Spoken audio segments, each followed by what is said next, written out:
Hello, everyone, and welcome to another Jackie Speaks Live. My name is Jackie. I hope the mic is working. Okay, it's working just fine. And this is your first time coming across one of my videos. Welcome. On my corner of YouTube, I focus on narcissistic abuse recovery and masking the narcissist and shattering false beliefs about the narcissist and yourself, lies you were fed about yourself, specifically in like family dynamics, narcissistic family dynamics. So if you like this type of thing, or you feel like you need advice in this area, you come from a family with narcissists or a narcissistic family dynamic. Perhaps you were raised by a narcissist, your parents or your siblings, someone like that, and you need help navigating that.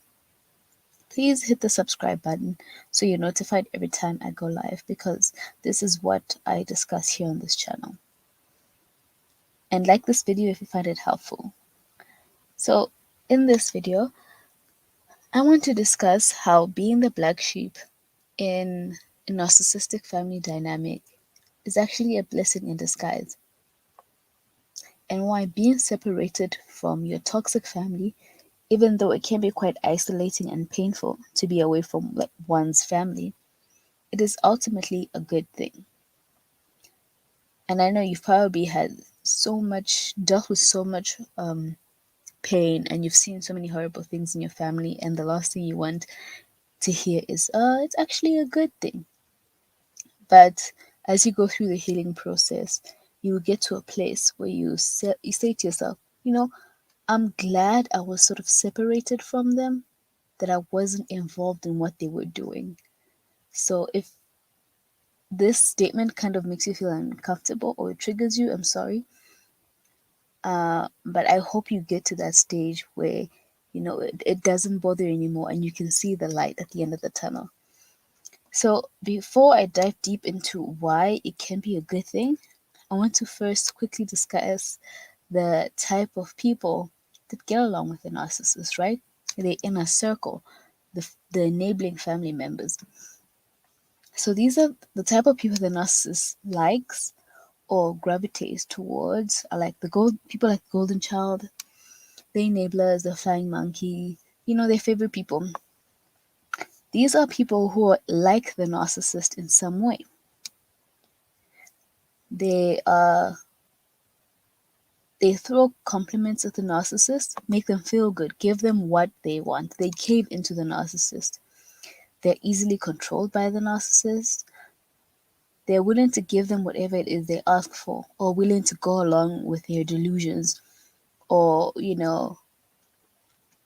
pick up the pitchforks when the narcissist says, let's go attack this person.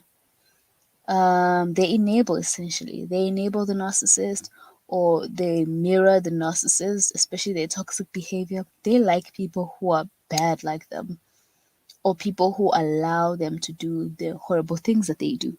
These are the type of people the narcissists like. You, on the other hand, the scapegoat, you challenge the narcissist. You have a clear, knowledge of what is right and wrong.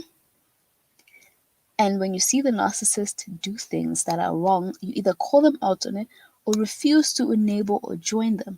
And obviously, this wounds them, but you have a moral high ground. You know not to do certain things, not to hurt people. You are less reflective of the narcissist than other family members who are willing to give into their toxicity.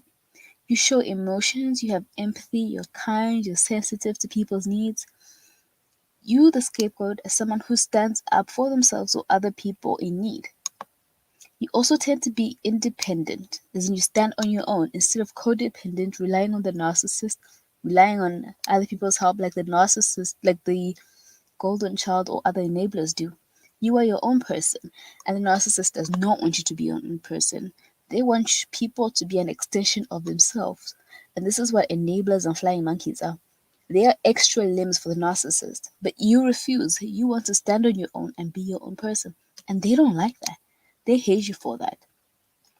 Their world revolves around them. So you know, saying you want to be your own person, you want to do your own thing, that sort of wounds them or yeah, it gives them some sort of wound. So they don't like that, and they don't like you for that, for being your own person. How crazy is that? So why does then being a person who being the black sheep or person who the narcissist does not like, why is it a compliment? Well, a good it essentially means that you are being abused and isolated for being a good person, for being independent and standing on your own, for standing up for for yourself and other people, for not being toxic, for being normal. You are being attacked because of this, because you're the opposite of them. They do all these horrible things and then try to pretend they don't do them, but you see them. And you do good and you stand by your word. Who the things you do are a reflection of the things you are. But to them, they do horrible things, but they want to hide behind a facade and pretend they're not they don't do what they have done to you and other people, what they're capable of. And so you're also authentic too. That, by the way, you're authentic and they're fake as hell. So it's a compliment because you're not like them. You're not toxic. You don't attack people because you're insecure. And the narcissists only attack people who don't go along with them. They, in fact, the people that do go along with them kind of caved in. So the narcissist will say, I want to do XYZ or I want XYZ. And they will start throwing tantrums and complaining until people give in. You don't give in, you stand your ground. And that pisses them off. But you're not giving into a giant psychotic baby. You're standing by you're standing by what you know to be right and wrong, and that's a good thing. But they don't like that. They don't want you to be good. They want you to bend reality. They want you to bend your morals for them. And most importantly, you do not feed into the narcissist's delusions, the fake world that they've created. And because of this, you remind them of their false reality, the lie that they live in, because you don't go along with it. You remind them that they aren't perfect and they're a liar, that it's all a facade, that the whole family is a sham. You shatter their fragile sense of reality, which shatters their fragile sense of self. They don't have they don't have a real true sense of self. Everything is just a reflection of what they've taken from other people. And I'm gonna go off on a tangent. That's a whole other topic on its own. Yes. So back to the topic, because if I start discussing that, it will literally it's a whole video. I might do a couple of videos on this very topic. So on the topic, back to today's topic. Yeah, you don't feed into the narcissist delusions because you see they don't operate off of logic. They twist the view of the world in a way that makes them seem superior to everyone and everything. They change reality to feed their ego. And when you come along and you're like, no, that's not true. The sky is blue. It is not whatever color you said. They lose it. They go crazy because, if the sky is blue, if reality is reality, then who are they? What are they? They have no idea. And instead of becoming the person that they see themselves as, they would rather just pretend. They feel like they have it made. They really do feel like they have it made, like they figured out how to do this life thing. Just sit there and pretend to be something you're not, and then that's it. But then when they see someone who actually is that thing, it aggravates them, or someone who reminds them that you can't just pretend. Like, for example, if a narcissist think that they're the smartest person in the room, like, yeah, I'm very smart, and they will tell everyone how smart they are. In school, I got all A's.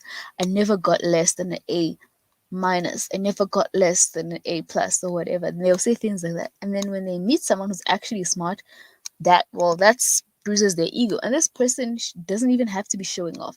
This person could not even speak to them, and this person will trigger them because it reminds them of their false reality. And on top of that, they want to be the only smart person. And I'm using air quotes for smart person. They want to be the only one. But it's like, how? So You remind them that it's all false. But the thing is, and this is where the trick comes in, the people who do believe, the enablers, they end up living in a false world of delusions.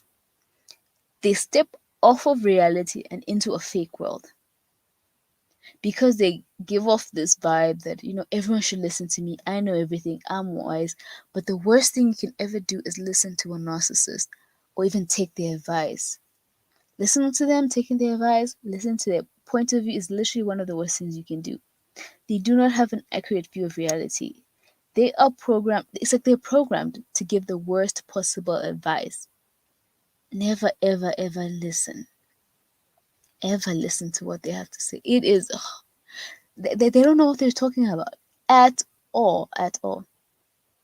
And this is where the flying monkeys and enablers lose out because they end up following a person who's not okay, who is not okay. So that's why the narcissist doesn't like you. That's why they attack you. That's why they separate you from everyone else. You show them a glimpse of their craziness. You challenge their twisted views of who they are and what the world really is like. The narcissist sees you as a threat. They see you as disrespectful or rude or mean because why not just go along? Why can't you just go along? And if you don't structure your life around making them feel good about themselves, you are a bad person. Everything you do and say should be structured to feed their ego. Again, if you don't, you're a terrible, terrible person. The thing is, they don't realize that people have their own lives, have their own things that they want to work on. But the narcissist doesn't care about you and your needs and your desires and your dreams, your goals that you're trying to work towards, your aspirations. They don't care about that. Your world, your whole thing should be making me happy. They don't care about what you want to do. And when you refuse, you're like, no, I want to focus on my own thing. They get upset and you become the black sheep because you did not listen to their instructions and live life by the way that they have instructed you to. So what happens when you finally leave this toxic family dynamic? Well, they will first try to love bomb you to come back, and if you refuse, they will throw insults, accusations, or misrepresent you to anyone who will listen. And then go back to love bombing, and then go back to throwing insults. And it's like back and forth of the two. But however, at the end of the day, they will have to deal with their own problems without putting it on someone else. You. Or they'll find someone else to blame or make their new scapegoat. Maybe their golden child will become their scapegoat. Who knows? But it's not your business because you've left, right? Anyway, always remember you are